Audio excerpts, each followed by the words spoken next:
Kempty stand के पास गंगोत्री यमुनोत्री मार्ग पर अवैध खनन के कारण मार्ग पूरी तरह से क्षतिग्रस्त हो गया है।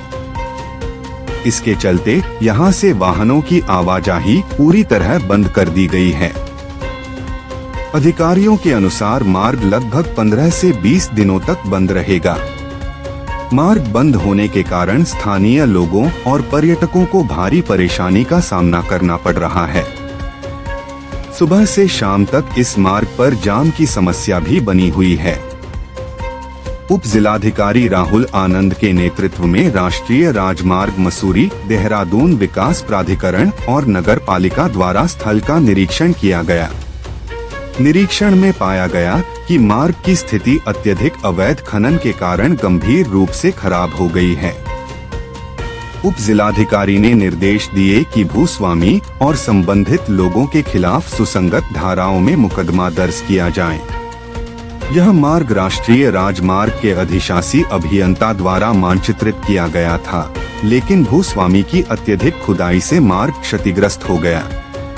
कोतवाली मसूरी में श्रीमती अनीता थलवाल, श्रीमती सुनीता धनाई और श्री सतीश गोयल के खिलाफ सरकारी संपत्ति को नुकसान पहुंचाने और जानमाल के साथ खिलवाड़ करने की धाराओं में मुकदमा दर्ज किया गया है। उप जिलाधिकारी राहुल आनंद ने बताया कि न के नीचे तलहटी पर खनन के कारण मार्ग क्षतिग्रस्त हुआ। उन्होंने मसूरी देहरादून विकास प्राधिकरण को मानचित्र निरस्त करने और राष्ट्रीय राजमार्ग अधिकारियों को मुकदमा दर्ज करने के लिए निर्देशित किया। अवैध खनन के चलते इस मार्ग पर यात्रियों और पर्यटकों के लिए सुरक्षा और आवाजाही गंभीर रूप से प्रभावित हुई है। अधिकारियों ने अपील की है कि मार्ग पर फिलहाल वाहन न चलाएं और वैकल्पिक मार्ग का उपयोग करें। जी, कल हमारी सूचना प्राप्त हुई थी कि लगभग 3-3:30 बजे जो एनएच का भाग है एक जो केम्प्टी टैक्सी स्टैंड के पास वो गिर गया है। उसमें आज निरीक्षण किया गया, सभी संबंधित विभाग मौजूद थे। तो इसमें ये पाया गया प्रथम दृष्टया कि एनएच के ठीक नीचे तलहटी पर एक मानचित्र स्वीकृत हुआ था एमडीडीए के द्वारा, लेकिन उसमें जो उनके भूमि स्वामी थे उनके द्वारा वहाँ पे एक अवैध खनन किया जा रहा था और मानकों के अनुरूप नहीं, उनसे ज़्यादा खनन किया जा रहा था, जिस कारण जो है प्रथम दृष्टया ये प्रतीत होता है कि उसके कारण ही रोड को क्षति पहुंची और रोड गिर गई वहाँ पे। तो इसका क्रम में निर्देशित किया गया है संबंधित पहले विभाग जो एक्शन एनएच है कि वो तुरंत संबंधित के खिलाफ सुसंगत धाराओं में कोतवाली में मुकदमा दर्ज कराएंगे। इसके बाद जो खनन विभाग है उनको कहा गया कि पूरी खनन कितना हुआ उसका आकलन कर उस पर जुर्माना जो अधिरोपित करेंगे।